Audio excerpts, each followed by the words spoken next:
This is the view from the top of one of John Payne's cranes.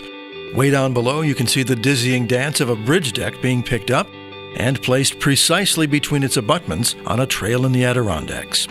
Not bad for a company that started in Bainbridge with a combination of vision and luck in 1970. When I first came to work here in 1989, he was telling me how he got started in the crane business. He had a dump truck backhoe going around at that time. John's friend and office manager, Chick Darling. But at the power plant below town here, it was a coal burning plant, and they had their own old, what they call a lattice boom crane for their coal pile.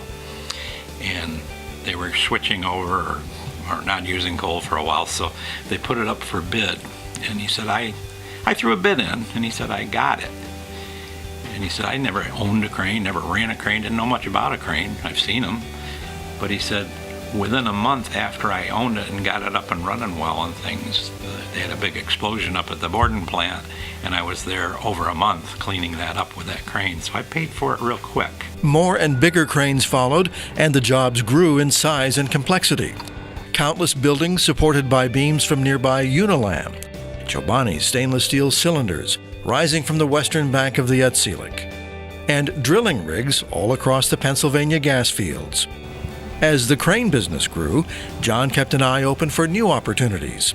He found one in 1994. One day he went over to the courthouse, came back and said, I just bought the diner downtown. So I said, what? Why?